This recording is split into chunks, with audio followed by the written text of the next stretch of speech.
De retour en direct à Antols pour l'événement biathlon du jour, le relais masculin, l'équipe de France qui court après un sacre depuis 19 ans. Et c'est la seule grande distinction mondiale qu'il manque, le seul grand titre qu'il manque à Martin Fourcade. Le départ est imminent, on est toujours avec Marie-Dora Imbert, Simon Fourcade. Martin, lui, va se lancer dans quelques instants, Simon. Anne-Sophie est en place. Anne-Sophie, on rappelle justement la start list de l'équipe de France. Et il faudra attendre un peu, oui, pour voir Martin Fourcade, mais Saoud, puisqu'il partira en deuxième relayeur. Le premier, il s'agit d'Emilien Jacquelin, et puis on aura ensuite Simon Détieux et Quentin Fillon-Maillet pour terminer. La clé pour vous, Simon, avant le départ de ce relais, c'est quoi? Qu'est-ce que vous allez attendre? Alors pour moi, l'erreur est humaine. On peut rater des balles, mais par contre là où il ne faut vraiment pas se louper, ça sera sur les balles de pioche. Il faudra être efficace et voilà, vraiment très efficace sur ces balles de pioche et ne pas se manquer. Marie? Moi, je souhaite qu'il se fasse plaisir et que par la même occasion, il nous fasse plaisir à nous. Et pour rebondir, Simon, je vais dire une phrase qu'on avait coutume de dire dans le Dauphiné. Dans le Dauphiné, on la met, la balle de pioche. Voilà. La balle de pioche, on espère qu'ils en auront le moins possible à devoir utiliser les Français. Anne-Sophie, Alexis, on est avec vous pour ce grand événement, le relais masculin. Le départ est imminent, toutes les réactions avec Tanguy Kerouas pour accompagner ce direct. Et on sent tout de suite beaucoup de pression, mais Saoud, on a vu le visage d'Emilien Jacquelin très fermé. Et vous l'avez dit, 19 ans que le biathlon français attend ça. Et c'est peut-être, je dis bien peut-être, même si personne ne le souhaite, la dernière occasion pour Martin Fourcade d'aller chercher le titre qui manque à son énorme palmarès, l'or en relais. Ils ont dû en parler tous ensemble, ils veulent aller chercher, je pense, cette médaille d'or. Ils savent qu'ils ont le collectif pour pouvoir réussir à le faire. Simon l'a très bien dit. L'erreur est humaine, c'est possible, pourquoi pas d'en faire quelques-unes, mais par contre bien mettre ses balles de pioche tout de suite. Et on l'a vu dans le passé, quand on joue la victoire, c'est qu'en général tout le monde réussit un beau relais et tout le monde reste devant tout au long de la course. Donc c'est ce qu'on espère pour cette équipe de France masculine. De la pression sur les épaules de l'équipe de France, de la pression aussi sur les épaules des Norvégiens avec Vetle Christiansen à l'image. Et on a vu Siegfried Mazé, l'entraîneur français de tir de l'équipe norvégienne. Regardez ce départ.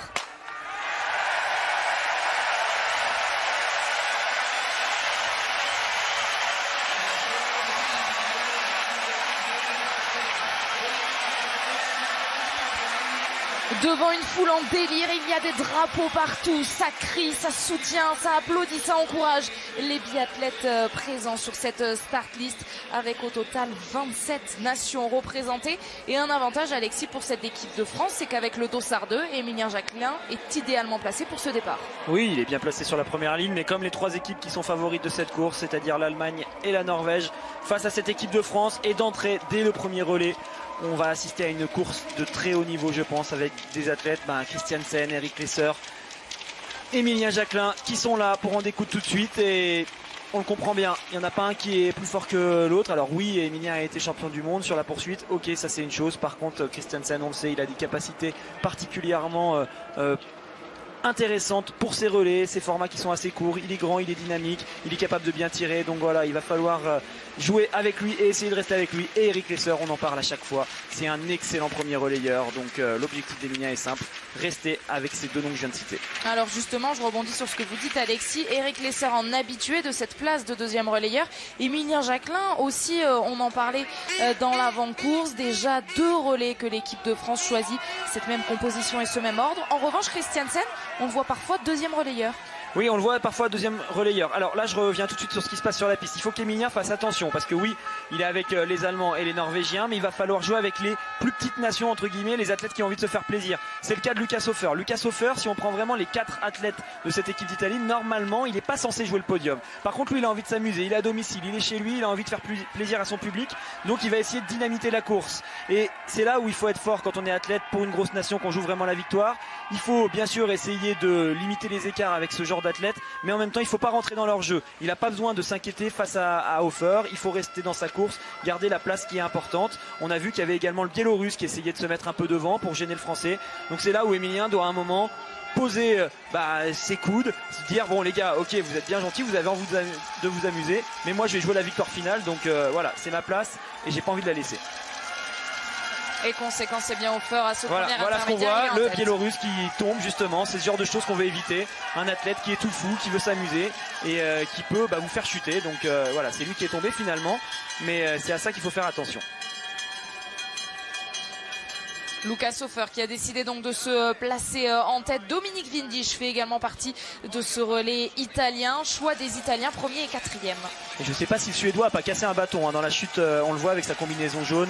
Il a cassé un bâton. Ouais, il vient de le récupérer à l'instant. Le Suédois, le Biélorusse en tombant lui a cassé le bas du bâton. Donc il fallait changer. Ça y est, c'est reparti désormais pour l'équipe de Suède, l'équipe numéro 8 qui peut courir enfin avec ses deux bâtons. Avec Pepe Femling qui est premier relayeur pour cette équipe suédoise. Emilien Jacquelin toujours idéalement placé, donc bien à l'abri derrière Vetle Christiansen et Lucas Hofer. Je le disais, Dominique Vindisch lui partira 4e relayeur. Et au milieu pour cette équipe d'Italie, et bien un petit peu comme tout à l'heure chez les filles, il y a 2 incertitudes avec Thomas Bambolini et Daniele Capellari. Christiansen le sait, Lucas Hofer normalement n'est pas dangereux sur le centre de la course, alors il le laisse partir. On a vu qu'il n'avait pas appuyé la relance.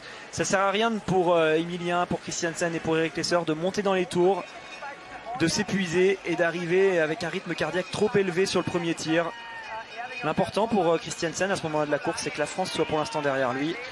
Il va surtout gérer par rapport à ça. Après, on le sait, sur ses premiers tours, c'est jamais facile, même si Lucas Hofer a envie de prendre de l'avance, c'est jamais facile de prendre vraiment l'avantage, car avec les phénomènes d'aspiration et tout ça dans les descentes, finalement les athlètes qui sont en groupe finissent toujours par revenir.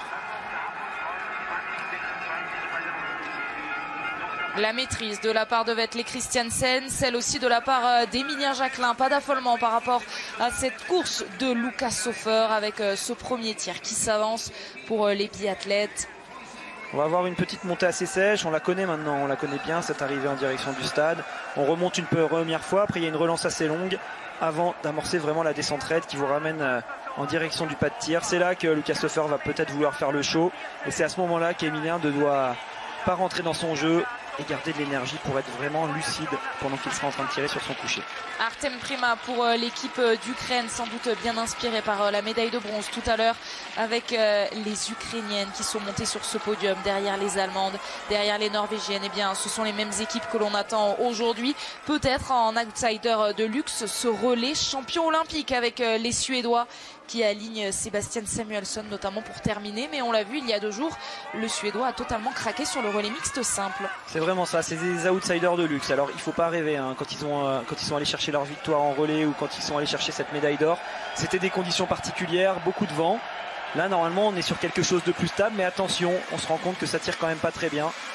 Les Suédois pour l'instant sont quand même bien passés à côté de leur championnat du monde.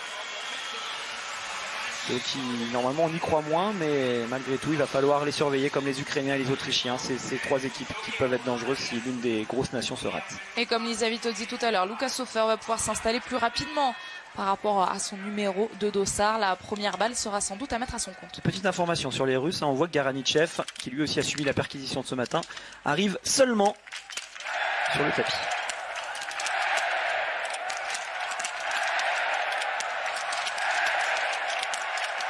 Le tir très rapide d'Eric Lesser va lui permettre de ressortir avec Emilien Jacquelin, avec Vetle Christiansen. Voilà, ça commence, ils le savent de toute façon ces 3 athlètes. Alors Lucas Hofer, on le voit repartir à fond, mais les favoris sont là, direct au rendez-vous. De toute façon c'est comme ça pour aller chercher la victoire. Emilien décide de relancer.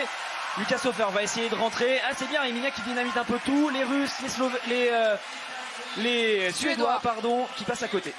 Les Suédois vont aller au moins à 2 reprises sur l'anneau de pénalité. Gros craquage de Pepe Femling qu'on voit à l'image. Et là, Alexis, on va être très honnête. Tout à l'heure, on voyait qu'il y avait des petites nations sans leur manquer de respect et qu'on allait pouvoir rentrer. Là, quand même, c'est tout de suite verrouillé avec notamment Emilien Jacquelin qui est en tête. On a vu chez les filles que les premières relayeuses des grosses nations, des nations qu'on avait citées comme favorites, n'étaient pas forcément devant. Donc on savait qu'il allait y avoir des rebondissements. Par contre, là, on le voit clairement, c'est pas du tout la même configuration. Les 3 athlètes qui représentent les 3 nations favorites de ce relais répondent d'entrée présente sur ce début de course. 3-5 sur 5, ça repart ensemble pour Emilien Jacquelin, Christiansen et Eric Lesser. Je vous le disais, c'est peut-être pas celui qui va faire la meilleure course. Enfin, c'est peut-être pas là que ça va se jouer. Là où ça va se jouer, c'est l'équipe qui va pas perdre les pédales au moment où ça va vraiment compter. L'erreur va coûter extrêmement cher, je pense, sur cette course. La simulation du tir d'Emilien Jacquelin qui a réussi donc un très beau 5 sur 5. Alexis, et votre analyse avec cette simulation? Alors on a vu qu'il y avait des balles un petit peu tout autour de la cime, mais globalement Emilien était quand même bien à l'intérieur du diamètre couché. Enfin pas de cordon en tout cas sur les cibles qu'on a pu voir avec le zoom. Donc c'est bien. il a passé le plus dur, laissé évacuer le stress du début de course, et on voit que ça skie quand même, parce que Lucas Hofer, lui, il a rien à perdre, hein. Il est là uniquement pour faire sa course et s'amuser entre guillemets. Il a du mal à revenir sur ce trio de tête qui pourtant nous donne l'impression de la jouer déjà stratégique alors qu'on est encore loin de la fin de leur course. Ouais, on a tout de suite une bonne impression, Alexis, quand on voit Émilien Jacquelin. Alors bien sûr parfaitement en confiance avec ce premier tir impeccable, mais sur la piste tout de suite joueur dès qu'il est sorti du pas de tir. C'est son style, hein, on va pas le refaire, Émilien, c'est lui qui sait de quoi il est capable, c'est lui qui sent les choses. Et s'il a envie de le faire comme ça, qu'il le fasse. Tant que ça marche pour nous, c'est pas gênant, au contraire ça nous permet d'essayer de commenter tout ça. On va quand même se méfier des équipes outsiders qu'on avait citées tout à l'heure. Les Tchèques, les Ukrainiens, les Autrichiens sont toujours là. C'est vraiment les Suédois qui sont passés à côté. Et les Italiens, mais seulement pour l'instant. On vous le disait, Lucas Hofer qui après le tir debout passera le relais à Thomas Bormolini. Ils avaient fait troisième quand même à Aurfilzen en début de saison. On a quand même une belle... C'est vrai que j'ai pas été tendre avec les Italiens depuis le début en disant que Lucas Hofer est surtout là pour s'amuser. Quand on regarde vraiment la start list, ils ont quand même une belle équipe d'outsiders. Par contre, il faudrait vraiment que l'une des trois grosses nations qu'on voit devant pour l'instant craque complètement à un moment donné pour que l'Italie puisse vraiment en profiter. Après, attention, ça reste des athlètes qui sont peut-être moins rapides à ski, en tout cas pour Bormolini et Capellari. Moins rapides à ski que ceux qui seront en phase 2, hein, Martin Fourcade, Tariebeu et compagnie. Mais par contre ça reste en général des bons tireurs et c'est là qu'ils peuvent peut-être aller chercher leurs résultats, les Italiens. Mais il faudra quand même que Vinzich termine le travail, lui qui parfois peut être sensible à quelques erreurs en fin de course quand ça compte vraiment. Eric Lesser pour cette équipe d'Allemagne, lui passera le relais à Philippe Horn. Alors Eric Lesser la semaine dernière il était en IBU Cup, il en a parlé à votre micro Alexis, il était à Martel où il a signé un podium, mais sur le relais vraiment il n'y a pas de doute, c'est lui le meilleur premier relayeur de cette start list même. Oui, c'est un excellent premier relayeur, il a beaucoup d'expérience. Après on est sur une piste qui est quand même difficile. Bon, lui l'avantage qu'il a c'est qu'il a moins de courses que ses deux adversaires dans les jambes vu qu'il a fait seulement le single mixte. Donc normalement c'est en ski qu'il est moins fort, peut-être qu'il va pouvoir compenser grâce à ça, grâce au fait qu'il ait moins de kilomètres dans les jambes et pouvoir essayer de tenir dans le dernier tour s'il se retrouve encore une fois tous les 3 ou tous les 4 ensemble. Mais on arrive déjà à un tir debout, de toute façon on va stresser sur tous les tirs, mais un tir debout qui est extrêmement important. Alors là on n'a pas vu ce qui s'est passé, mais en tout cas Émilien a fait une belle relance, je pense. Christensen a dû se faire surprendre. Et conséquence, le Norvégien est relégué à la 4e place là, de ce quatuor de tête. Eric Lesser toujours bien placé. Lucas Hofer qui a fait l'effort pour rejoindre ce groupe, lui qui était ressorti du pas de tir avec un peu moins de 5 secondes de retard. Et puis on l'a vu derrière avec ce dossard 7, l'Autrichien Félix Leitner. Attention à cette équipe d'Autriche avec Simon Eder, Julian Eberhardt et le récent médaillé mondial Dominique Landertinger. Eux aussi avaient pris le bronze, c'était au dernier mondiaux en 2017. Émilien qui gère son effort, qui essaye de mettre la pression. On voit que pour Christensen ça va pas être facile. Là il y a un petit écart à combler. Émilien a réussi à lui prendre 1 ou 2 secondes. Seul Eric Lesser est pour l'instant derrière lui. Alors il se retrouve face à des bons tireurs debout. Émilien, lui il l'est aussi, il est capable d'engager ses tirs. Mais on a Eric Lesser qui normalement gère bien ses émotions sur les relais. Et puis un Christensen qui est quand même redoutable en tir debout. Donc après on essaye toujours de vous donner les tendances des biathlètes en fonction de leur spécificité. Par contre on le sait, ça reste du biathlon et tout peut être mis en question à n'importe quel moment dans la course. C'est jamais gagné d'avance, même si on pourrait en soi avoir confiance en certaines personnes. Ils sont donc 4 en tête. Émilien Jacquelin, Eric Lesser, Lucas Hofer et Vetle Christiansen. Le plus rapide, le plus efficace pourrait, qui sait, en cas d'erreur de ses adversaires, pourrait ressortir seul en tête. Mais c'est difficile d'imaginer que les 3 autres vont aller à la faute sur ce tir, tant au vu de leur talent.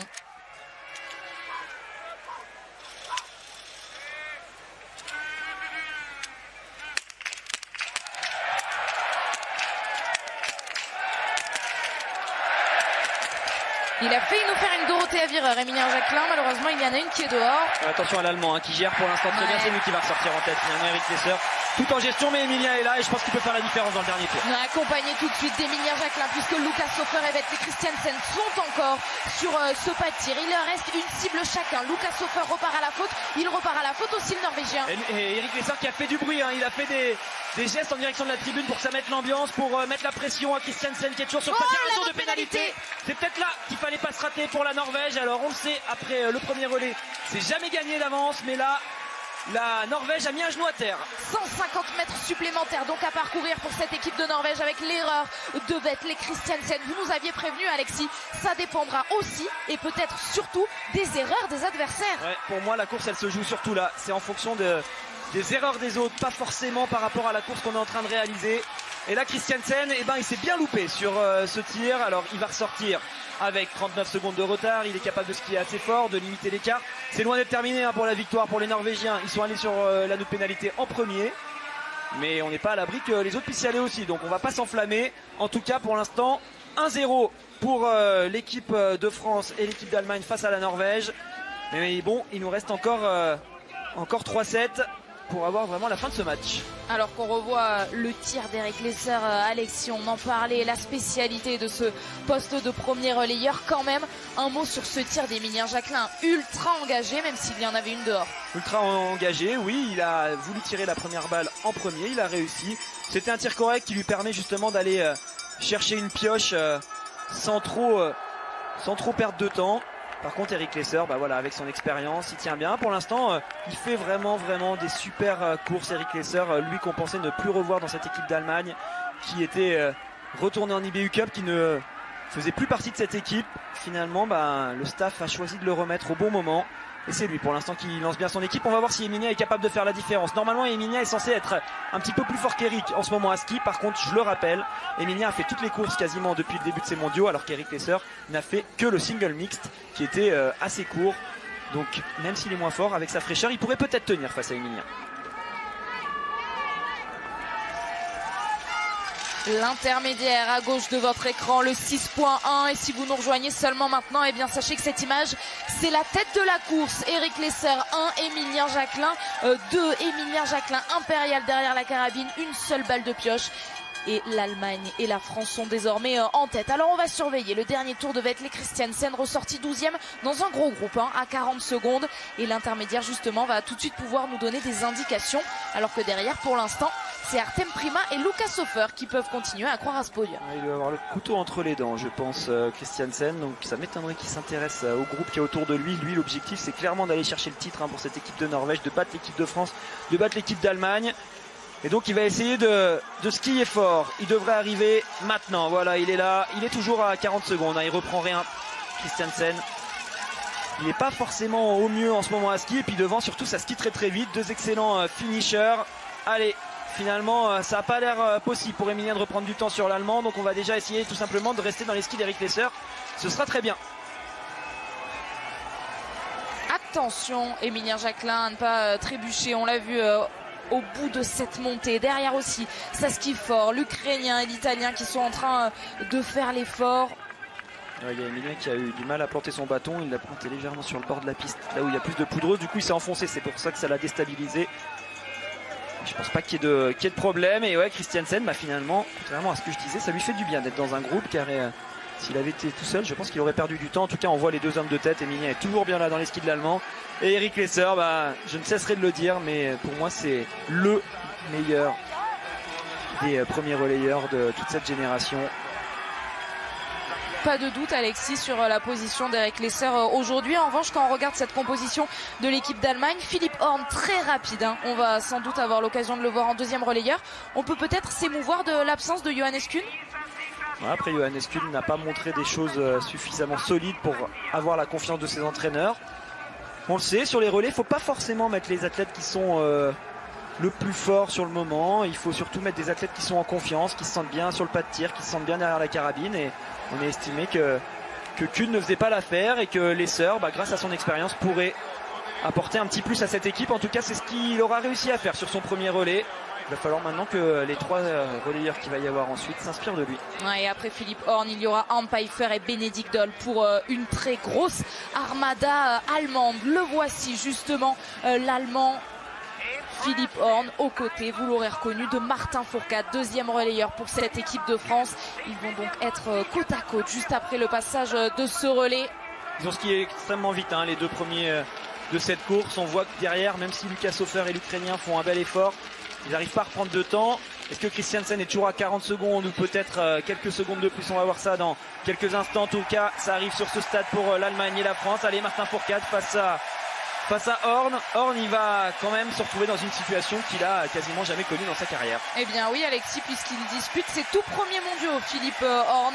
Il dispute donc ce tout premier relais mondial et il va être à côté d'un monstre en la personne de Martin Fourcade, deuxième relayeur donc, et c'est là que c'est encore plus intéressant, Alexis, parce qu'on en a parlé beaucoup de cette place de deuxième attention, pas relayeur. s'accrocher, ouais. Quand on passe le relais, attention, parce que là c'est mal parti.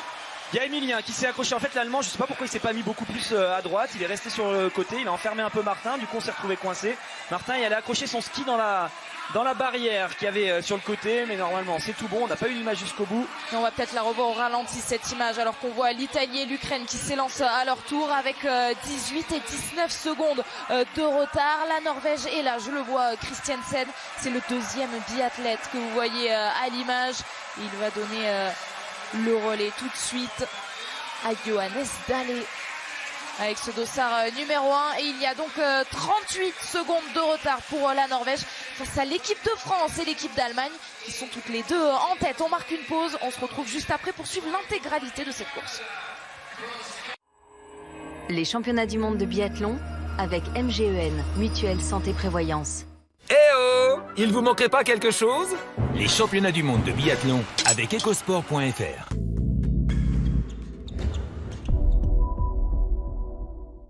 Où trouver la banque la moins chère? Dans tes rêves, sur Capitaine Bank. Les taux de crédit les plus bas? Je sais pas, c'est sur Capitaine Bank. En comparant sur Capitaine Bank, trouvez une banque moins chère et les taux de crédit conso les plus bas. On vous aide même pour les démarches.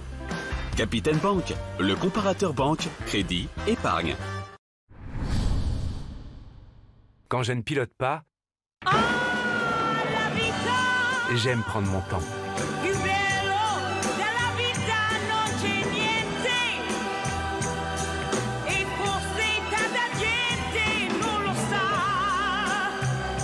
Désolé, c'est ma première fois à Monaco.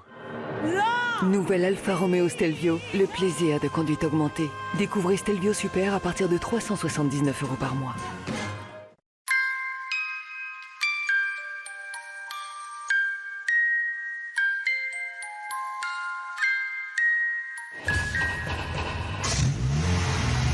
On a réveillé l'Audi A3. Audi A3 Sport Limited. Votre Audi A3 est disponible immédiatement sur audinor.fr. Aujourd'hui, vous pouvez contrôler votre budget auto. T'es sûr? Et oui, sur AD.fr, faites un devis gratuit 24 heures sur 24 et prenez rendez-vous dans l'un des 2000 garages AD. AD, c'est sûr. J'aime bien Ben. J'aime bien Paul. J'aime bien Ben. Paul, c'est mieux, ça fait plus sérieux. Vraiment l'appeler Ben. C'est décidé, il s'appellera Ben. Tu peux pas décider de ça seul. Paul. Ben. Paul. Ben. Paul. Ben. Paul. Et Ben. Opel Grandland X Hybride 4. Le meilleur du SUV, le meilleur de l'hybride. Et en ce moment, profitez de l'Opel Grandland X avec reprise de votre véhicule plus 5 500 €. Pourquoi la raclette Entremont, c'est autrement bon? C'est top ces barquettes qu'on peut mettre sur la table. Et on connaît très vite les 3 variétés. Et tout le monde est servi en même temps. On va la goûter. Allez, bon appétit. La raclette Entremont, c'est autrement bon. Et encourageons Martin pour cette nouvelle saison. Il y a au cœur du Jura, dans les profondeurs du Fort des Rousses, une cave exceptionnelle. Véritable cathédrale des saveurs, elle affine et donne au comté Juraflore tout le caractère d'un grand comté. Juraflore, les grands comtés.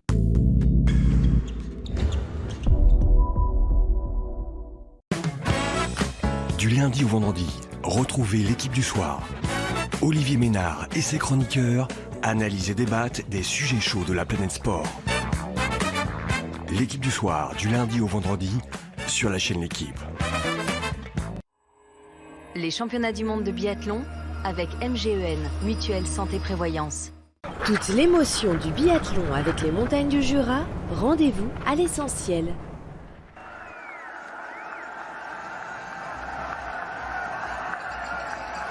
De retour à Antolz où on a vécu nos premiers frissons dans cette course. La satisfaction d'abord après le 9 sur 10 d'Emilien Jacquelin, premier relayeur français qui a donné le relais en tête à Martin Fourcade, Alexis, que l'on voit à l'image. Mais une petite frayeur, un petit accrochage au moment du passage de relais. Finalement tout va bien, Martin Fourcade est bien en tête. Ouais, c'était bref, il y a eu un petit accrochage entre tous les athlètes qui se sont passés le relais. Il y avait beaucoup de proximité alors qu'ils auraient pu utiliser toute la largeur de la piste. Finalement, plus de peur que de mal. Martin est bien là en tête avec l'Allemand. On va regarder ce qui se passe derrière. Est-ce que la Norvège, qui était au passage de relais à 38 secondes, a repris quelques secondes justement dans ce tour? Mais en tout cas, ça arrive déjà pour ce premier tir. Martin est devant. Il a déjà enlevé ses lunettes pour habituer ses yeux à la luminosité qui est quand même assez importante sur ce pas de tir avec beaucoup de soleil. Il faudra prendre en considération le vent qui pour l'instant est quasiment nul sur ce pas de tir.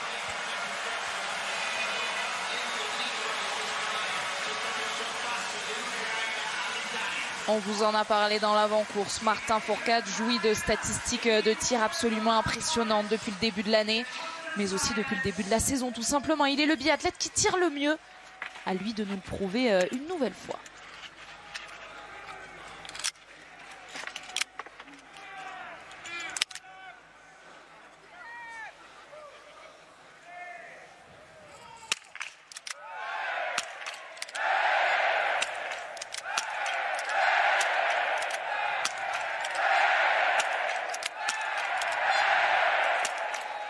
Ils se répondent coup pour coup et aucun avantage sur ce premier tir. Ils vont ressortir ensemble, Français et Allemands. Par contre, ce qui est bien, c'est qu'ils n'ont fait aucun cadeau aux adversaires qui sont derrière.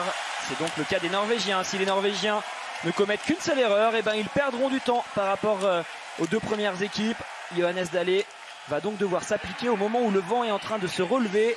Il n'y avait pas de vent quand Martin et Horn ont tiré. Désormais, ça souffle tout doucement vers la droite. Mais normalement, si le Norvégien est concentré, ça devrait pouvoir le faire. Thomas Bormolini, pendant ce temps-là, est déjà ressorti du pas de tir. Le voici avec moins de 18 secondes. Donc d'écart sur la tête.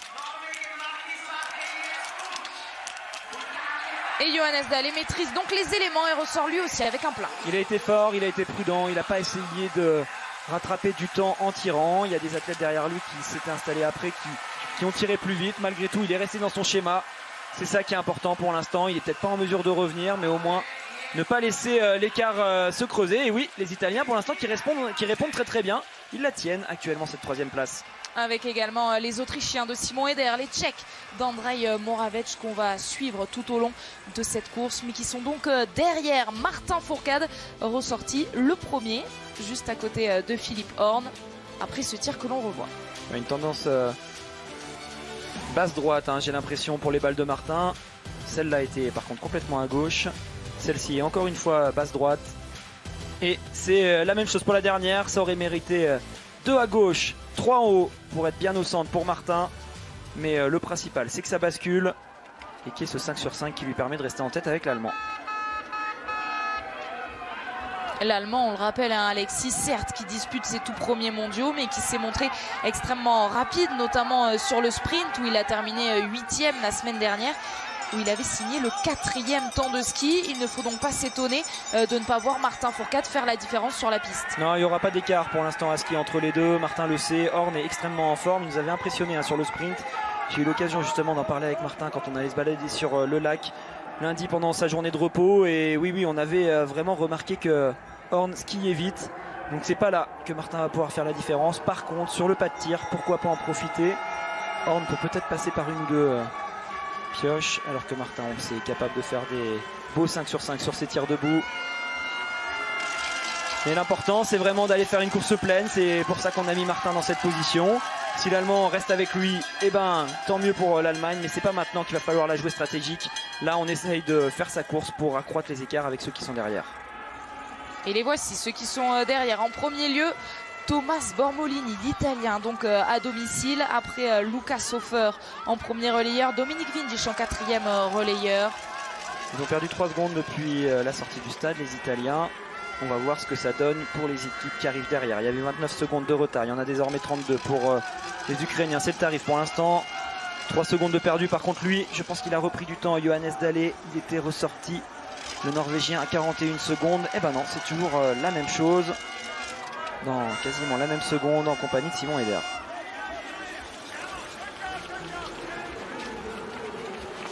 Ouais, Simon Eder, l'Autrichien, qui peut s'appuyer sur de très belles statistiques derrière la carabine, mais justement ce n'est peut-être pas ça qui va faire la différence aujourd'hui. On sent que c'est extrêmement serré, qu'il y a une très grosse densité avec tous ces biathlètes qui, en plus de ce qui est très bien, ça va aussi faire la différence derrière la carabine. Ça a été le cas notamment d'Emilien Jacquelin qui est avec Tanguy. Course quasi parfaite, Emilien, juste petite frayeur au moment du passage de relais. Ouais, une petite frayeur. On arrivait avec beaucoup de vitesse avec Eric Lesser et finalement Martin s'est très bien lancé, mais Philippe Horn est plutôt parti prudemment et je pense qu'il était en poussée et du coup vu qu'il serrait un petit peu avec Martin, voilà, on s'est fait peur. Heureusement il n'y a pas eu de casse pour les Allemands comme pour Martin et moi. Une petite frayeur, encore une, mais ça va pour l'instant. Ça va être une course d'usure avec la Norvège et l'Allemagne en principaux adversaires. Pour l'instant, on voit que la Norvège a pris 40 secondes de retard, c'est tout bénéfice. Ouais, c'est un pas de tir difficile avec l'altitude, on le répète, on l'a vu avec le relais féminin juste avant. Voilà, il y a eu un gros relais sur les tirs couchés, en tout cas, on était les 4 grosses nations à faire le plein. Voilà, Vettel craque sur le debout. Fallait prendre cette opportunité, en tout cas, je ne l'ai pas entendu rater, c'est seulement lorsque je suis reparti. On m'a dit qu'il avait tourné, donc voilà, on a l'avantage. Après, Philippe Horn est très en forme en ce moment sur les skis. Après, voilà, on connaît les qualités de Martin. Sur le tir debout, Martin a quand même plus de qualité et plus de vécu que Philippe. Voyons voir la suite. Merci Emile. Eh bien, elle arrive tout de suite, la suite, avec cette arrivée bientôt sur le tir debout. Faut pas être cardiaque pour suivre les courses d'Emilien Jacquelin. Il s'en amusait, c'est vrai, sur le relais mixte simple. Il avait perdu son bâton sur le tapis avant de ressortir. Là, il s'accrochait au moment du passage de relais. On espère qu'il y aura encore des émotions fortes à vivre, notamment avec Emilien Jacquelin à partir de demain, les dernières courses de ces mondiaux. On se retrouvera à 11h pour les mass start. Ça ski fort pour les deux athlètes qui sont devant, Philippe Horn et Martin Fourcade. Ils ont repris du temps sur Johannes Dahle qui en avait pourtant repris un tout petit peu sur le début du parcours. Allez, ils arrivent sur le pas de tir les deux, c'est un tir debout qui est extrêmement important. Martin doit rester dans ce qu'il sait faire sur les courses individuelles, ne pas s'occuper de l'Allemand.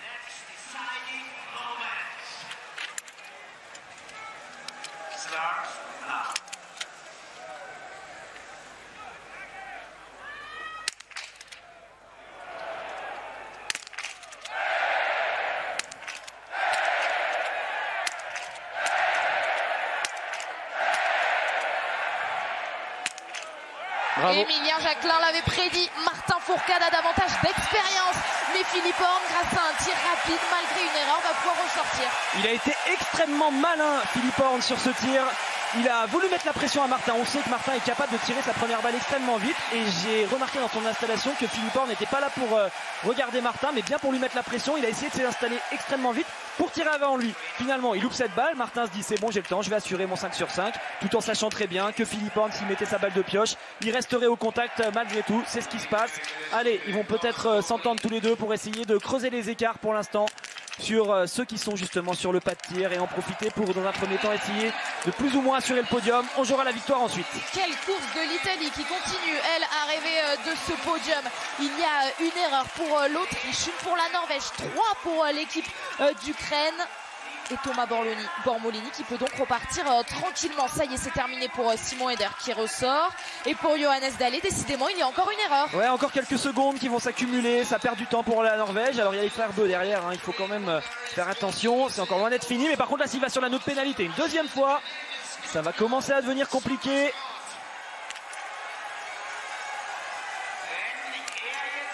Non, cette fois c'est bon, elle est bien dedans, cette dernière balle. Sur la 5e cible à blanchir pour Johannes Dahle qui va donc ressortir. Mais oui, vous voyez le chrono qui est en train de s'affoler à plus d'1 minute 15 donc de Martin Fourcade. C'est désormais l'équipe de France et l'équipe d'Allemagne qui ont les cartes entre leurs mains. Les Norvégiens, s'ils veulent revenir dans cette course, n'auront plus forcément le choix de leur destin. Ils devront attendre les erreurs de leurs adversaires qui sont pour l'instant bien devant. On revoit le zoom sur sur les impacts des balles de Martin. Pour l'instant, c'est très très bien sur ces deux premières balles. Là encore, une balle qui est bien dans la cible. Celle-là était limite en bas à droite. Et celle-là est cordon du coucher. Un tir encore d'une très très grande qualité pour Martin. C'était pas un tir engagé, c'était un tir assuré. C'est tout ce qu'on lui demandait.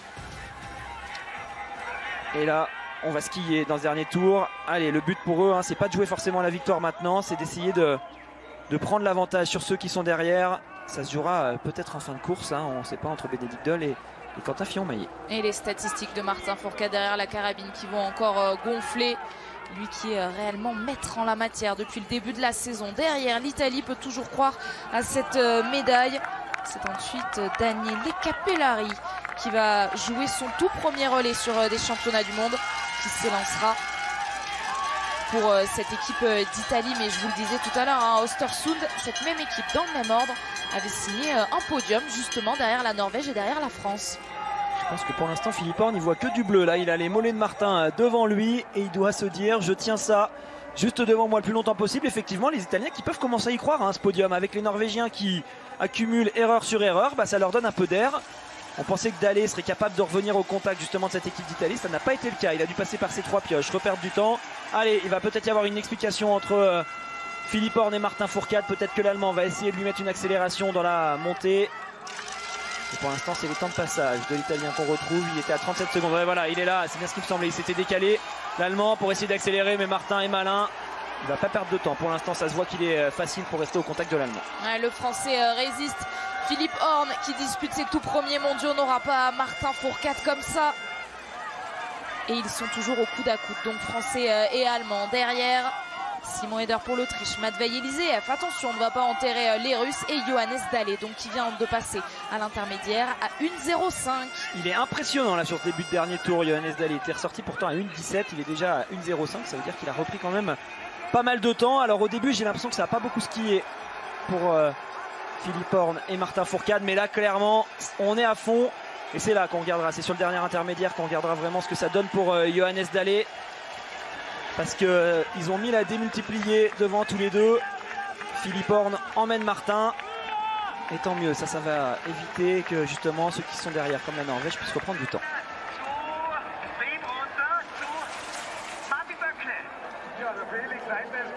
Martin Fourcade qui en tout cas a donné le maximum avec là une dernière démonstration sur la piste. Lui qui a été impérial derrière la carabine pour s'offrir, on l'espère, le seul titre qui manque à son énorme palmarès, ce titre en relais masculin.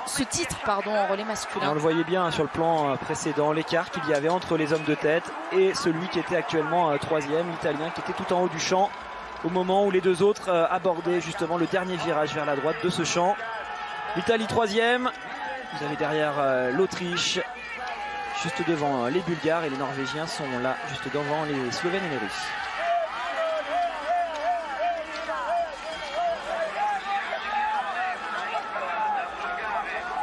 Et regardez en bas de votre écran ce duo qui est en train d'arriver dans le stade. Philippe Horn et Martin Fourcade. C'est donc Arne Pfeiffer et Simon Détieux qui vont s'élancer respectivement pour l'Allemagne et la France. Toute la tribune vient de se lever pour accueillir ces deux hommes dans le stade.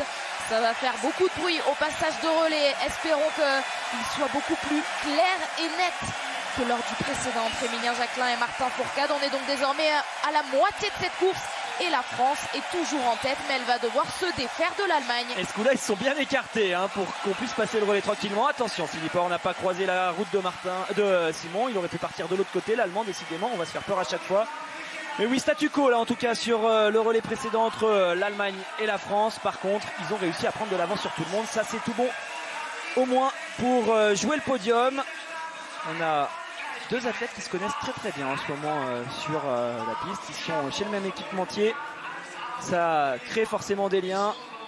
On va voir comment ils se débrouillent l'un face à l'autre entre Simon Détieux et Arne Pfeiffer. Attention, un accrochage encore entre l'Autriche et le Norvégien qui fait vraiment un énorme dernier tour. Il a été incroyable, Johannes Dalle, sur ce dernier tour. On va voir à combien il vient terminer. L'Italien se fait marcher dessus. C'est donc la Norvège qui va passer le relais en troisième position finalement. Et Johannes Dalle va passer le relais à Tarjei Bø, l'aîné des frères Bø. Ce sera ensuite Johannes pour terminer le travail côté norvégien. Ils vont donc s'élancer avec 1 minute de retard sur l'équipe de France. Et ils sont nombreux. Allez, on surveille la Norvège tout de suite. L'Autriche, la Slovénie, la Bulgarie, la Russie et l'Italie, oui.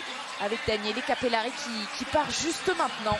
Ouais, il va pas falloir hésiter devant, il va pas falloir faire trop d'erreurs. Certes, la France et l'Allemagne vont essayer de jouer la victoire, mais en même temps, il faut toujours assurer ce podium. On voit qu'il y a un beau matelas d'avance, hein. Il y a 1 minute d'avance sur le groupe qui vient de s'élancer. Mais on le sait, sur ce pas de tir, cette avance peut fondre extrêmement vite. Simon Détieux, 3e relayeur pour l'équipe de France. Alexis, au vu de ses débuts de mondiaux, une grosse moitié même, hein, puisqu'il restera plus qu'une journée demain, les Masters, je vous le rappelle, à partir de 11h. Est-ce que c'est la seule incertitude, Simon, de savoir dans quelle forme il est sur ce relais? Oui, je pense qu'à ski ça devrait aller, il devrait pouvoir tenir Arnd Pfeiffer.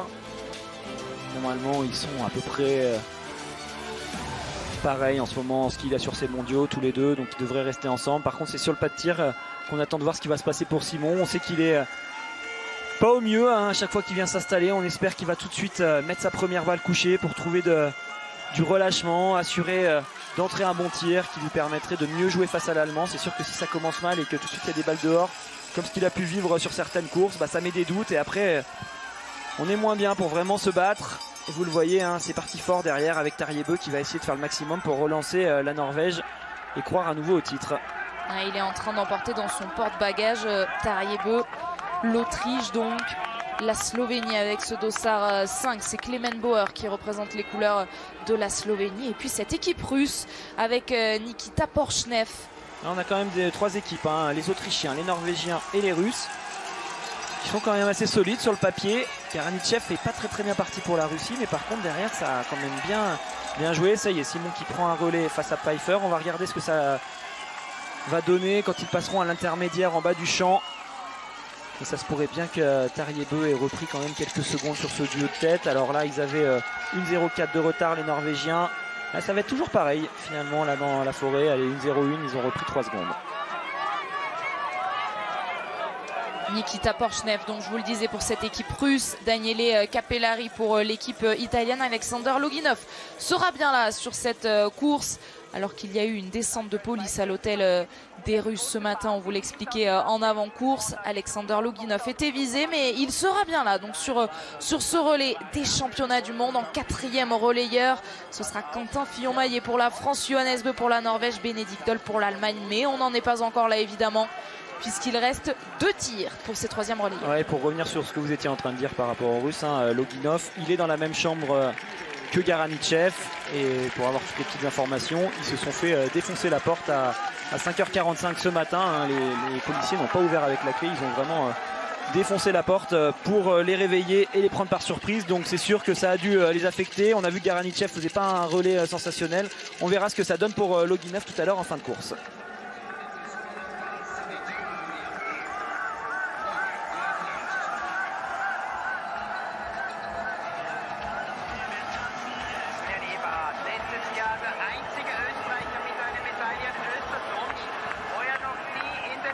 Allez, un nouvel intermédiaire qui va peut-être nous permettre de savoir si l'écart se creuse ou si l'écart se réduit entre ce duo de tête.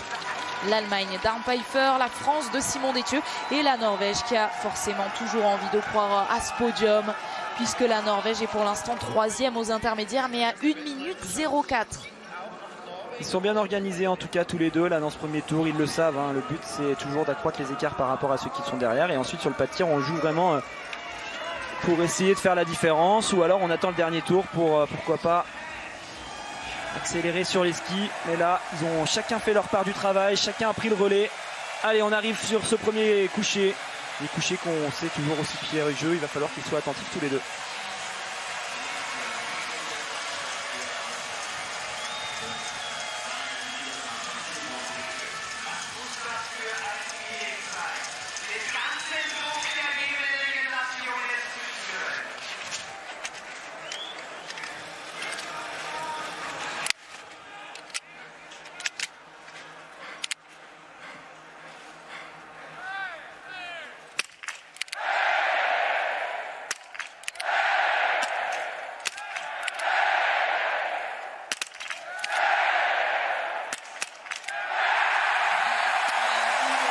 quelle ambiance, hein. Pfeiffer ressort en tête sous les applaudissements. Il va être suivi par Simon Détieux.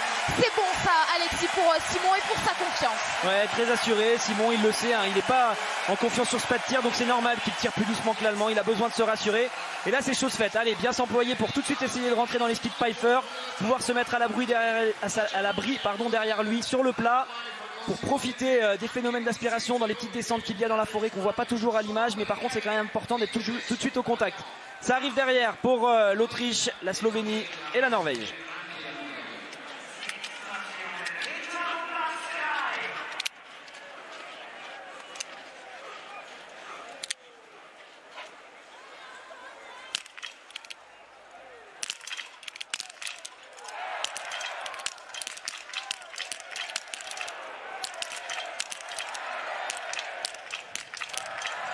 Et bien surprise, c'est le Bulgare qui va ressortir le premier. Une erreur pour Tariebeu, une erreur pour Clement Bauer, 2 pour Julian Eberhardt.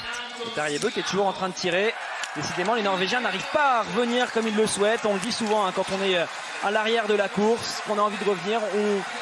On met la charrue avant les bœufs, on fait certaines choses un petit peu trop vite. Ça vous fait à nouveau partir à la faute, une nouvelle erreur. Et derrière, on repère du temps. Ils sont désormais à 1-0-6 les Norvégiens. Allez, Porchneff réussit lui aussi à blanchir ses 5 cibles malgré des balles de pioche. À 1-0-6, la Norvège de Tariebeu, 5e. Julian Eberhardt pour l'Autriche, 6e. Et la Russie qui va ressortir seulement maintenant. Ça souligne d'autant plus, Alexis, le bon tir de Simon Détieux et de Arne Pfeiffer quand on voit qu'il y a à nouveau eu beaucoup de fautes. Et ça souligne surtout le fait qu'on est sur une course de très très haut niveau. Là aussi une tendance droite hein, pour l'instant pour l'Allemand. Celle-ci aussi est en haut à droite, celle-là est à droite et celle-là est pareil, tendance droite. Ça aurait mérité 2 ou 3 à gauche pour être bien au centre, mais c'est quand même largement dans la cible. Pas de cordon pour l'Allemand qui a bien engagé son tir, qui s'est fait plaisir. Alors pour lui c'est plus sur les tirs debout qu'il y a des problèmes en ce moment. On l'avait vu sur l'individuel hein. Il avait eu pas mal d'erreurs en debout, Arne Pfeiffer. Donc pour l'instant sur le coucher il s'est lâché. Par contre forcément quand il va arriver sur la cible il va y penser. Tariebeu lui il s'était employé dans le premier tour pour essayer de reprendre du temps sur l'Allemagne et sur la France. Finalement il a reperdu 10-15 secondes avec ses pioches sur le pas de tir. Donc là ça doit être un petit peu le dur à encaisser pour Tarier de devoir se remettre, et un peu fastidieux de se dire bon j'ai déjà mis quand même beaucoup de force dans la bataille, je vais pas être capable de leur reprendre 10 secondes sur chaque tour, donc là il va falloir que je temporise.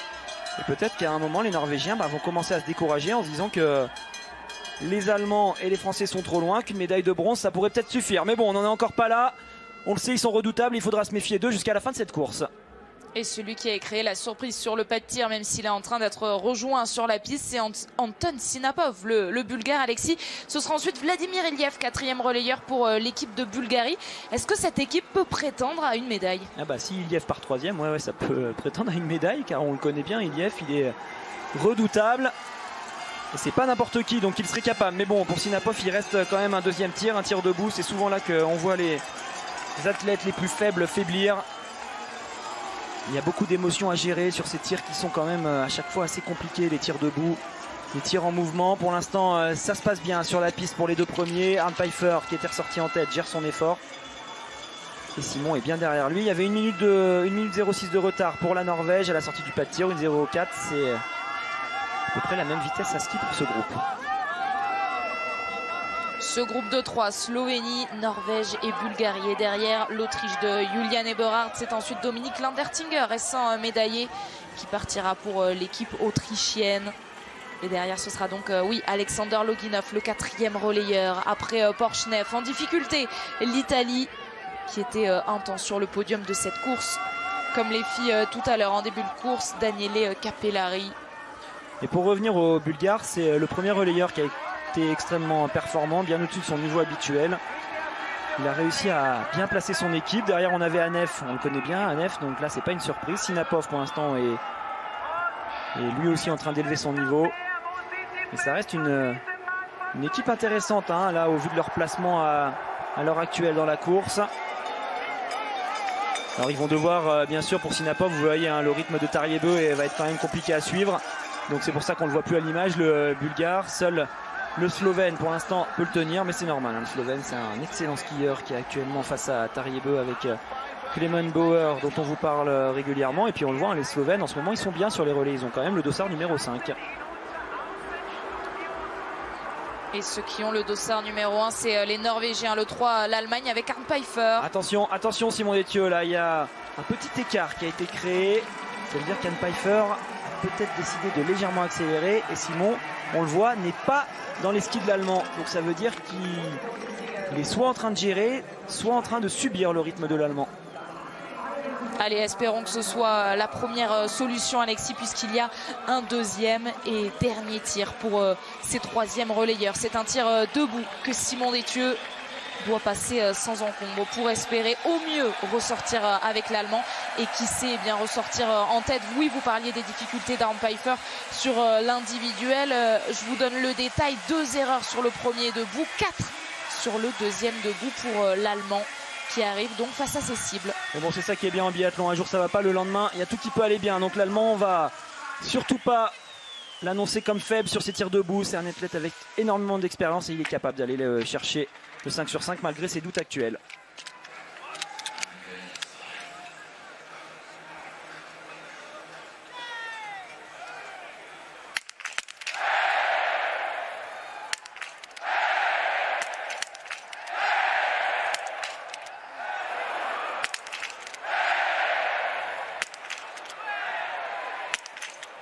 Allez, il en reste une aussi pour Simon Détieux. Arne Pfeiffer n'a pas encore tiré sa dernière balle.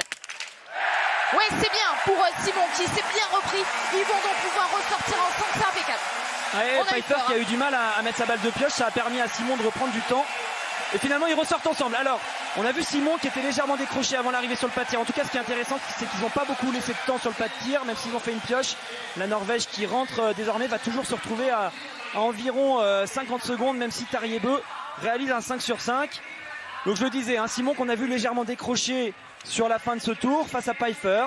On espère que c'était juste parce qu'il décidait de gérer avant le tir et qu'on va le voir rester dans les skis de l'Allemand pour avoir pourquoi pas un passage de relais entre Benedikt Doll et Quentin Fillon-Maillet au même moment. Allez, il y aura une erreur finalement pour la Norvège qui va encore se mettre de la difficulté, même déjà 2 fautes pour Tarjei-Bø, c'est surprenant. Ouais, le tir rapide de Clement Bauer, à qui il reste une cible à faire basculer. Peut-être qu'il va ressortir pour le podium. Eh bien non. Ouais, ça va permettre à Tarjei de se relancer. Là, on voit que tout le monde est en train de craquer. Ils le savent.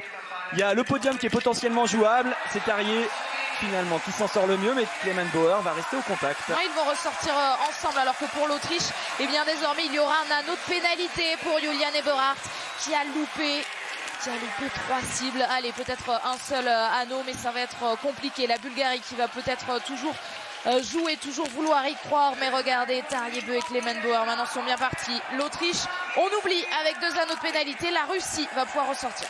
Mais je pense que le podium est parti devant, sauf grosse surprise et grosse contre-performance inattendue de la part d'un Norvégien, d'un Français ou d'un Allemand. Je pense que toutes ces équipes ne pourront plus le jouer, le podium. Et oui, ce qu'on redoutait est en train de se produire. On l'avait senti que Simon n'était pas au même niveau qu'Arne Pfeiffer dans le tour précédent. Et ça se confirme. Il a l'air d'être dans le dur là, Simon, sur ce relais. Et Arne Pfeiffer est en train d'en profiter pour creuser des écarts. Et attention, parce qu'on est seulement au début du tour, ça pourrait coûter très cher à l'équipe de France sur cette fin de dernier tour. Alors justement, Alexis, ça pourrait coûter combien de secondes quand vous voyez l'attitude d'Arne Pfeiffer et celle de Simon Détieux sur cette piste? Il peut vite y avoir 10-15 secondes à la fin de la boucle. On va suivre ça avec attention, évidemment, sur tous les temps intermédiaires. Et avant de retrouver justement cette piste après ses ralentis, des tours par la zone mixte où Martin Fourcade est avec Tanguy Carroisse. Martin, c'est du très haut niveau pour l'équipe de France et pour l'équipe d'Allemagne aujourd'hui. Ouais, on a fait les 3 quarts de la course et c'est 2 très belles équipes. Les Allemands sont très bien aujourd'hui. Eric Lesser fait une course fantastique. Philippe, qui était avec moi, fait aussi une course magnifique. Il était déjà très rapide sur le sprint. Donc voilà, moi j'ai eu un petit souci de fixation tout au long de la course. Je pense suite à l'accrochage avec Emilien au début. Donc j'ai eu du mal à passer la surmultiplier. Mais voilà, je suis content de ce que j'ai réussi à faire. Et maintenant, j'attends mes coéquipiers. Je suis un peu impuissant. C'est une situation qui est toujours spéciale. Mais voilà, j'ai confiance en Quentin sur ce dernier duel. J'espère que ça va tenir entre Simon et Arndt. Arndt avait à peine mieux à l'arrivée du dernier tir, mais Simon est un finisseur redoutable. Donc voilà, je suis persuadé qu'il va réussir à s'accrocher. En tout cas, j'y crois fort. Merci Martin. Il est en train de temporiser justement Simon, là on le voit à l'image, il a certes accusé le coup en début de tour, mais là ça va, il a stabilisé l'écart pour l'instant. Et pour revenir sur ce que disait Martin utilise une marque de ski avec des fixations qui sont réglables sur un rail, et je pense qu'au moment où il a tapé dans la barrière, Ça a dû faire sauter le petit clip, ce qui permet de tenir sur ce rail, et ça a dû le gêner avec un réglage qui était différent de celui qu'il espérait. Mais bon, ça lui a permis quand même de rester en tête. On va attendre maintenant les intermédiaires de la fin du champ pour voir à combien Simon va passer de Pfeiffer. Alors que pour le podium, Alexis Klemmenbauer et Tarjei Bø étaient ressortis ensemble du pas de tir. Et sans surprise, c'est le Norvégien qui est en train de lâcher le Slovène. Ouais, il est rapide à ski, Tarjei Bø. Il est capable de reprendre du temps sur les hommes de tête, sur chacun de ses tours pour l'instant.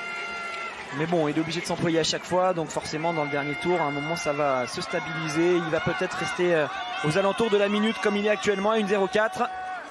Alors ça veut dire que l'Allemagne et la France vont avoir l'avantage face à la Norvège, certes, mais par contre ils n'auront pas beaucoup le droit à l'erreur face à un Johannes Bø qui sera bien évidemment redoutable. Et ouais, attention, l'écart est quand même désormais assez important. Il va peut-être y avoir 7-8 secondes entre l'Allemagne et la France à la fin de cette descente. On s'inquiétait sans doute vous aussi derrière votre télé de ne pas voir Simon Détieux arriver. Alors justement, il va y avoir un intermédiaire qui va nous permettre vraiment de voir l'écart, mais cette vue aérienne nous permet déjà de la jauger. 10 secondes, il pourrait y avoir 15 d'ici la fin du tour, car on le sait, c'est vraiment dans cette dernière partie que ceux qui sont dans la difficulté subissent le plus, et c'est là qu'ils perdent le plus de temps. Donc bon, Quentin ne va pas partir avec Benedikt Doll. Il va devoir temporiser, gérer son effort différemment.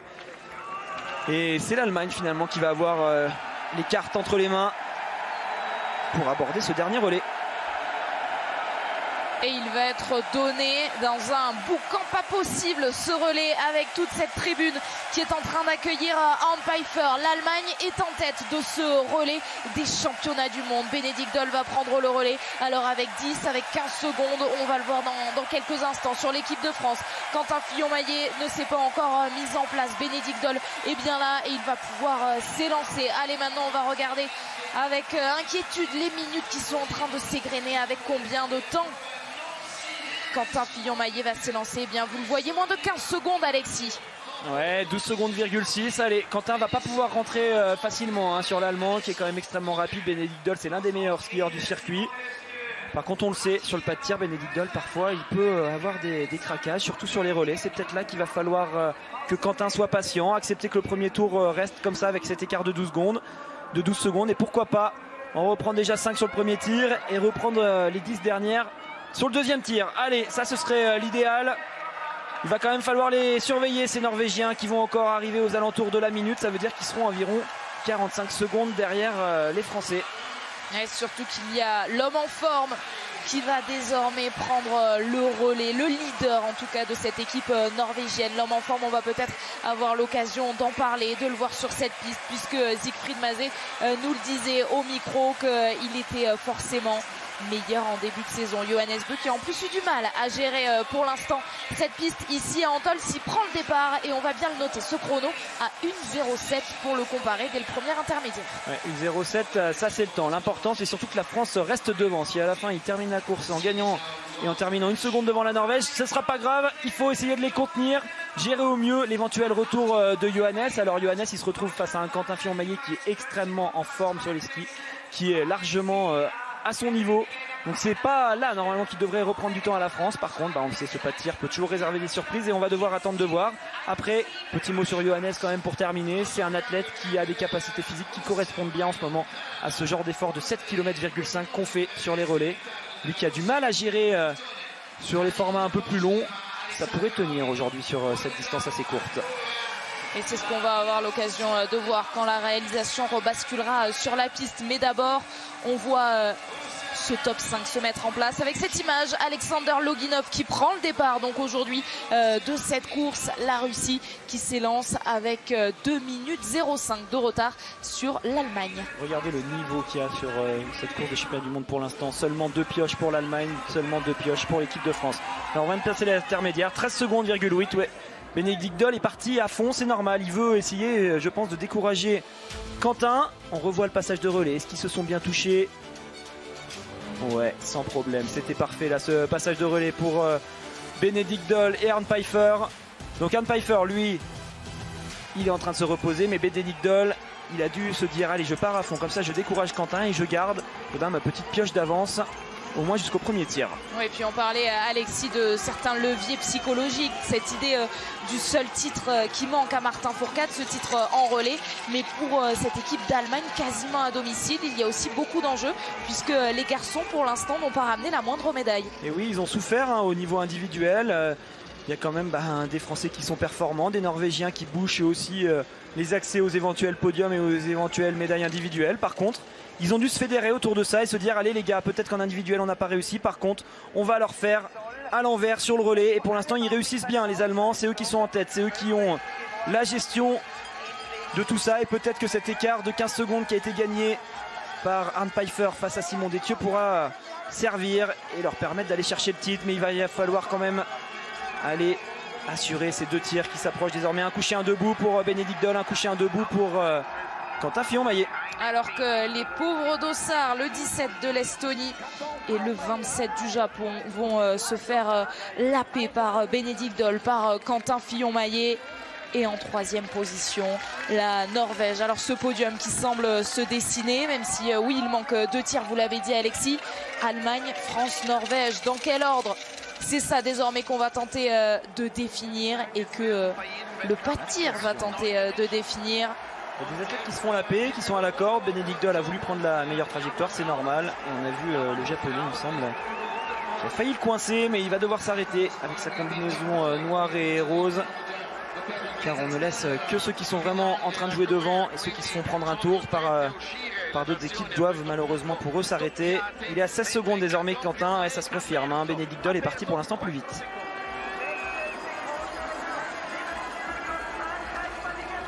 Ne pas s'inquiéter pour Quentin Fillon-Maillet, sûr de ses forces depuis le début de ces mondiaux.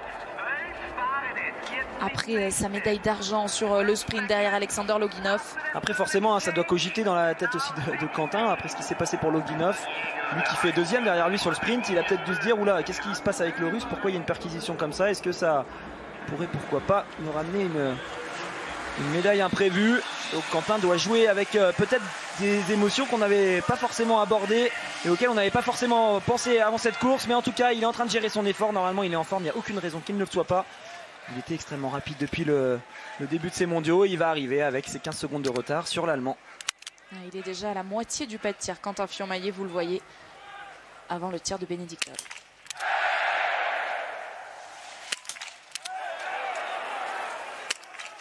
Il y a la possibilité pour Quentin, pourquoi pas, de reprendre 5-6 secondes avec cette erreur, même cette double erreur. Quentin pourrait ressortir en tête. Allez, 3 erreurs pour Bénédicte Doll qui va avoir 3 balles de pioche pour faire tomber ses cibles.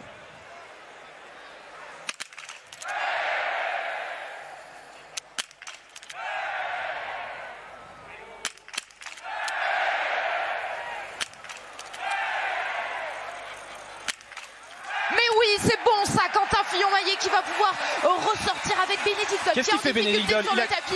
Ouais, je sais pas ce qu'il a fait Bénédicte Doll là. Au lieu de partir, il a ramassé quelque chose sur le tapis. Et ben finalement, ça va permettre à Quentin de prendre 2-3 secondes d'avance sur l'Allemand.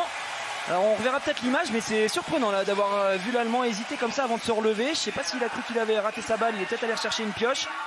Mais non, c'est bon. Il peut repartir avec le Français. 4 secondes d'écart entre les deux. Bravo Quentin qui relance tout. Mais bon, on le sait, il va rester un dernier tir qui va nous faire forcément beaucoup stresser.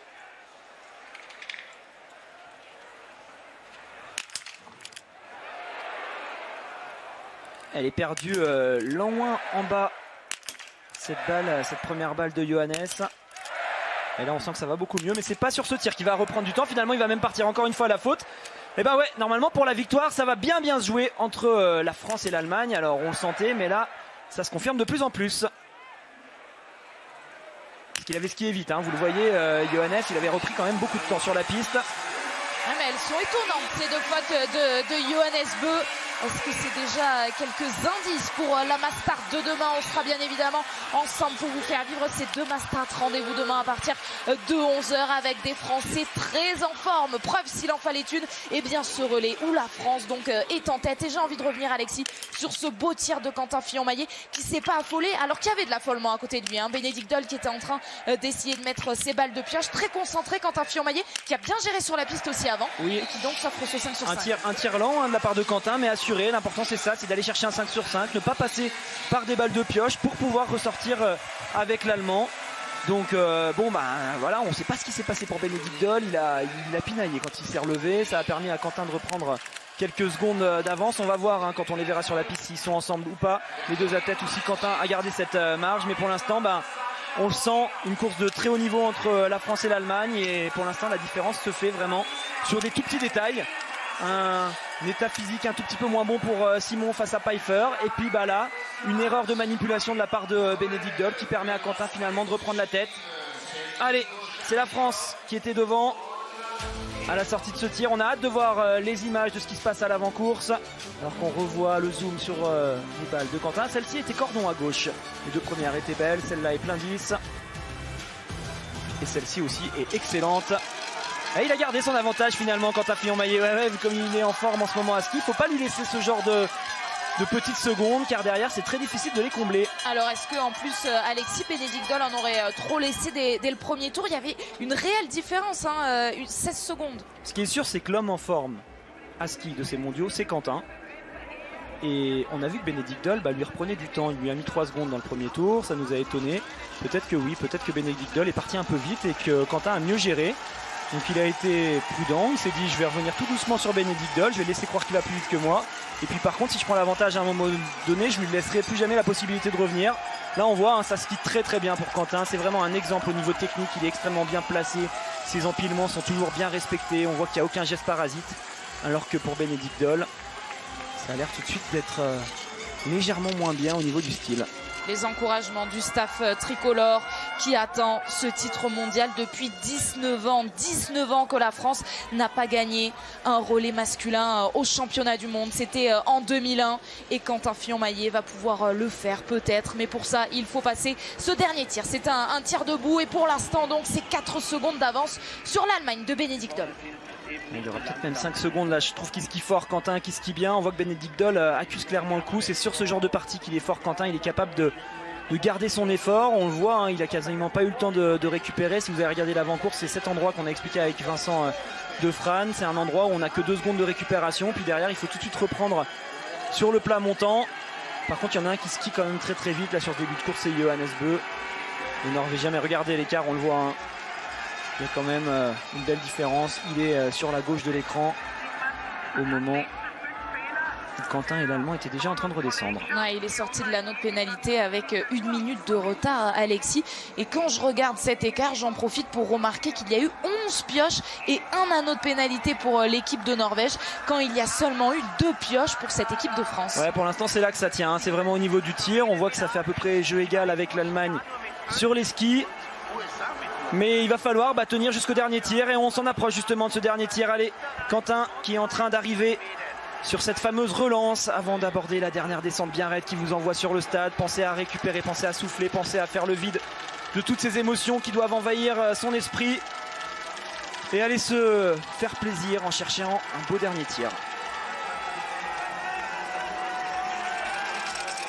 Je pense qu'à tir égal, c'est Quentin qui a l'avantage face à l'Allemand. Par contre, on le voit, il n'y a pas de place à l'erreur. Si l'Allemand est parfait, il pourrait repasser devant le Français. Il arrive dans ce stade, Quentin Fillon-Maillet. Les cibles sont juste là. Et la victoire, le titre mondial pour l'équipe de France, elle est là, elle aussi. Au bout de cette carabine, la carabine de Quentin Fillon-Maillet, déjà médaillé sur ces mondiaux. L'homme en forme de ces mondiaux, en tout cas sur la piste. Allez, il doit le prouver désormais derrière la carabine avant les Mastart de demain. Allez, on va le chercher ce titre, Quentin, c'est parti. Dernier tir sur ce tapis numéro 1, c'est eux qui sont en tête. Gardez cet avantage pour pouvoir arriver avec le drapeau sur la ligne d'arrivée. 5 balles à tirer pour Quentin Fillon-Maillet désormais.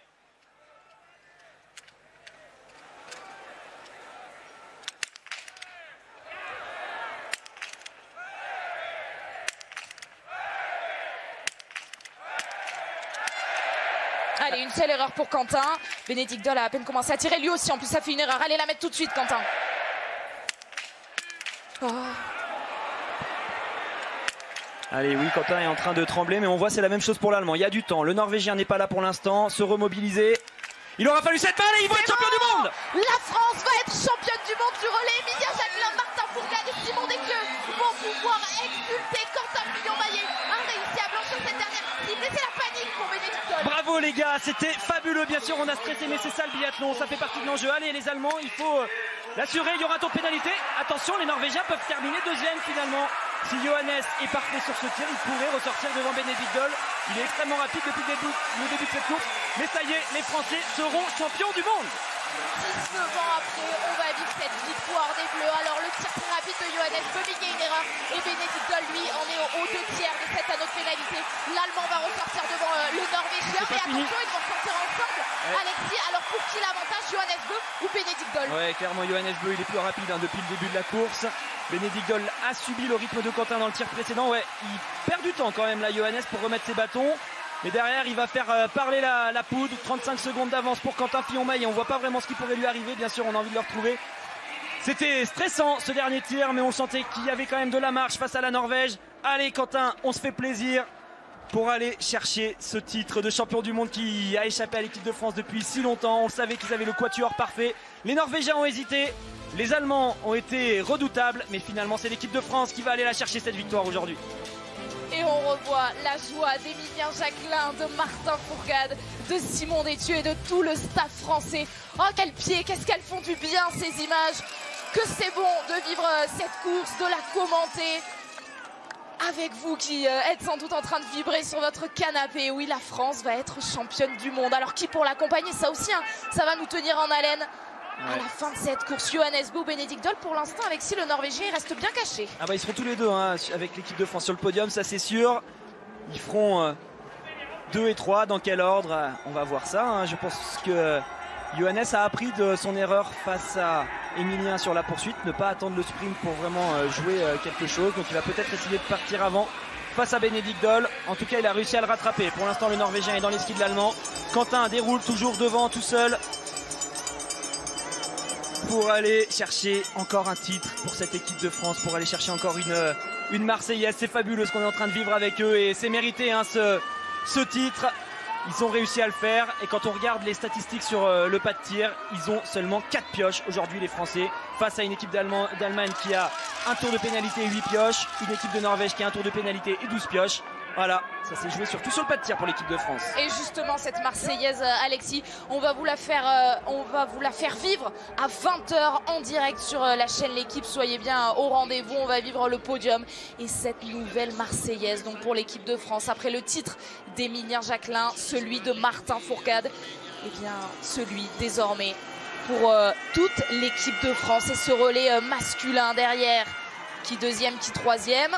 Pour l'instant, on se regarde. Martin qui va pouvoir compléter sa belle collection de médailles. Ça y est, ce titre, ce coup-là, il va l'avoir pour de bon.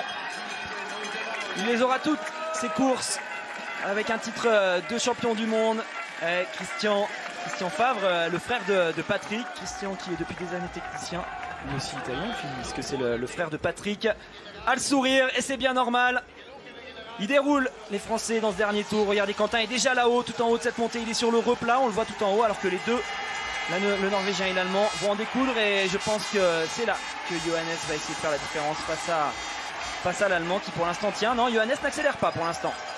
Qu'il ne se laisse pas piéger quand même, Alexis. On a l'impression d'avoir déjà vu cette image. Johannes Bö, c'était face à Emilien Jacquelin et il l'a dit après la course qu'il n'a pas vraiment trouvé la solution pour savoir où attaquer. Il a appris de ses erreurs. Bah, il est encore parti très vite hein, dans sa gestion de course. On a vu qu'il avait pris beaucoup de temps à Quentin et Benedikt Doll sur le premier et le deuxième tour. Donc il est peut-être à bloc. Hein. J'ai pas l'impression qu'ils sont en mesure de le distancer au train. Là, il fait une belle relance. Là, ça y est, il a attaqué. Il essaye de faire la différence là. Alors c'est peut-être malin. Il va pouvoir accélérer une première fois. Regardez. L'Allemand ne peut plus pousser, il se met déjà en chousse et là si Johannes est capable tout de suite de réaccélérer dans le plat montant, l'Allemand ne pourra plus revenir je pense. Ouais, il a été intelligent ce coup-là. Johannes c'est là qu'il doit travailler pour pouvoir éviter de laisser Benedikt Doll rentrer dans ses skis. Ouais, quelle course des Norvégiens, un anneau de pénalité, 12 balles de pioche et pourtant ce podium qui leur tend les bras est mieux que ça. Ouais, avec cette deuxième place derrière l'équipe de France, l'Allemagne ne peut rien faire et va devoir se contenter de cette médaille de bronze, mais débloquer quand même ce compteur justement de l'équipe masculine, alors que nous on va savourer l'arrivée de Quentin Fillon-Maillet. Quentin qui en profite, c'est bien normal. Il va pouvoir rentrer tranquillement dans ce stade. On va voir s'il arrive à attraper un drapeau. Ce serait beau.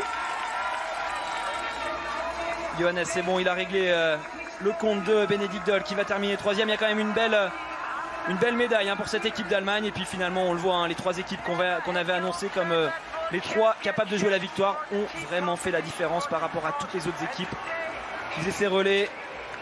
Et les plus forts, Alexis, eh bien, ce sont les Français. Quentin Fillon-Maillet qui profite de ce dernier tour. Quentin Fillon-Maillet qui arrive le premier dans ce stade ici à Antols. La France est championne du monde sur le relais. On va pouvoir la vivre, la revivre, cette course des dizaines, des centaines de fois. Parce que c'est trop bon de voir Quentin Fillon-Maillet arriver en premier dans ce stade. C'est trop bon de voir Émilien Jacquelin, Martin Fourcade, Simon Détieux et Quentin Fillon-Maillet être champion du monde 19 ans après 2001. Et bien voici 2020.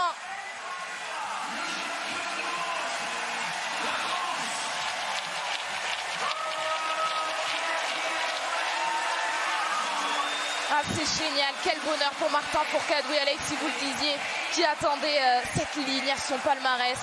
Ce titre avec le relais, eh bien le voici, lui qui comptait 4 médailles dans ce format, mais pas la moindre médaille d'or.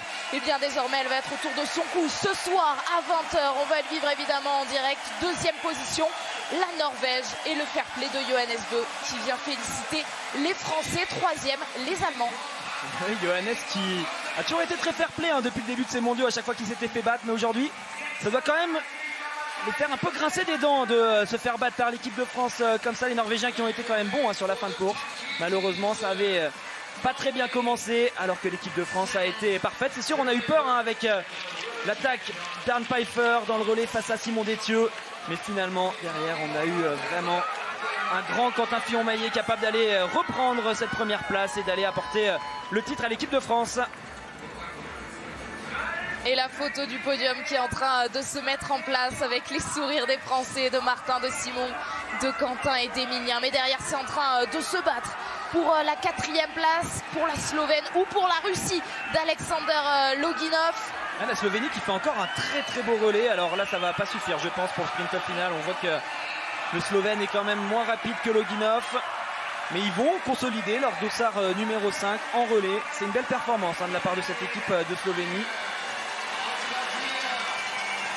Au pied de ce podium, il y a donc l'équipe de Russie qui fait l'actualité depuis le début de la journée. Alexander Loginov à l'image termine 4e. Il a été plus fort sur le finish face aux Slovènes.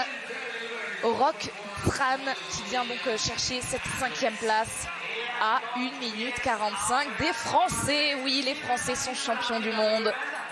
Et on va pouvoir savourer ces images. On va les débriefer évidemment avec Mesut Benterki, Marie-Dora Imbert, Simon Fourcade sur le plateau avant de vivre évidemment cette Marseillaise. Encore une, après celle d'Emilien, après celle de Martin. Eh bien le bonheur va être partagé cette fois avec toute l'équipe de France. Ça fait plaisir de voir qu'ils ont réussi à aller chercher quelque chose qui finalement leur tendait les bras quand on voyait la force de ce collectif, les classements au niveau individuel sur le classement général de la Coupe du Monde. On se disait mais c'est pas possible, il y a un moment il va falloir qu'ils les battent ces Norvégiens. Bah voilà, aller les battre sur les championnats du monde, aller chercher cette médaille d'or, ce titre qui manquait à la collection de Martin Fourcade. On va se retrouver avec un Martin qui est double médaillé, enfin double champion du monde sur ces mondiaux. C'est la même chose pour Emilien.